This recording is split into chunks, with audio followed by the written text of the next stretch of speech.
तर मित्रांनो, स्वागत आहे माझ्या चॅनलवर. आज मी तुमच्यासाठी मस्त असे रेस्टॉरंट स्टाईलमध्ये क्रिस्पी क्रंची असे न्यूगट्स बनवणार आहे. चला तर मग रेसिपीला सुरुवात करूया.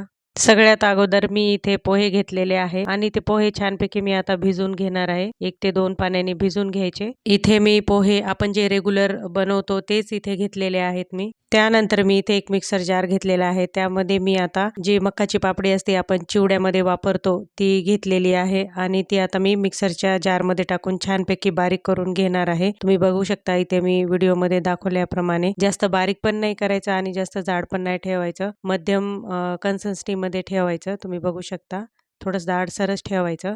चला मग इथे आपला आता मका पापडी बारीक करून झालेली आहे. आता आपण नेक्स्ट स्टेपकडे वळूया आणि आता मी इथे एक भांडं घेतलेले आहे. त्यामध्ये मी 2 ते 3 आलू घेतलेले आहेत. हे आलू मी चांगले उकडून घेतलेले आहेत आणि आता ते आलू मी छानपैकी मॅशरने मॅश करून घेत आहे. तुम्ही पाहू शकता. तर मित्रांनो इथे आता आपला बटाटा छानपैकी मी मॅश करून घेत आहे आणि मॅश करून झाल्यानंतर मी त्यामध्ये घालणार आहे आपण जे भिजून ठेवलेले पोहे होते ते पोहे आपण आता टाकून घ्यायचे.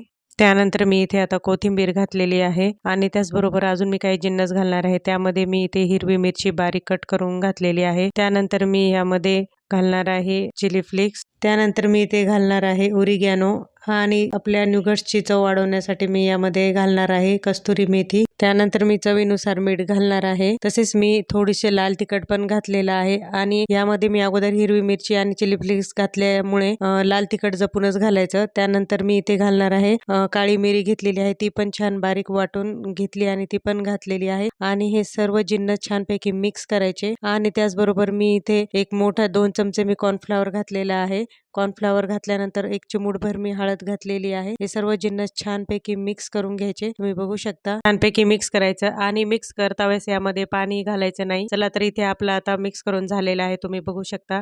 अशा पद्धतीमध्ये छानपैकी मिक्स करायचं. चला तर मग आपण आता इथे छोटे छोटे न्यूगट्स बनवून घेऊया. तसेच तुम्ही हे वेगळ्या शेपमध्ये पण बनवू शकता.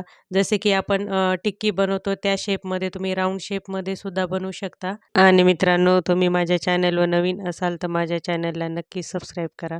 तर मित्रांनो इथे आपले आता पूर्ण न्यूगट्स तयार झालेले आहेत. चला तर इथे मी एक आता वाटी घेतलेली आहे आणि त्यामध्ये मी एक मोठे 2 चमचे भरून गव्हाचं पीठ घेतलेलं आहे आणि आता गव्हाचं पीठ घेऊन मी त्यामध्ये थोडं थोडं करून पाणी घालणार आहे आणि पाणी घालून झाल्यावर छानपैकी मिक्स करायचं. जास्त घट्ट पण नाही जास्त पातळ नाही मध्यम कन्सिस्टन्सीमध्ये असं पीठ तयार करायचं. चला तर इथे आपली आता स्लरी तयार आहे. चला तर मी इथे आता गॅसवरती कढई ठेवलेली आहे आणि आता कढईमध्ये मी तळण्यासाठी तेल गरम करत आहे. तुम्ही बघू शकता तो आवश्यकतेनुसार तेल टाकायचं आणि छान गरम होऊ द्यायचं. चला तर इथे आपलं आता तेल छानपैकी गरम झालेलं आहे आणि आता गरम झालेल्या तेलामध्ये आता मी एक एक करून न्यूगट्स डिप करणार आहे स्लरीमध्ये. तुम्ही बघू शकता इथे आणि डिप करून झाल्यानंतर आपण जे मका पापडाचं जे चुरा करून घेतलेला होता त्यामध्ये आपण आता चांगलं घोळून घ्यायचं.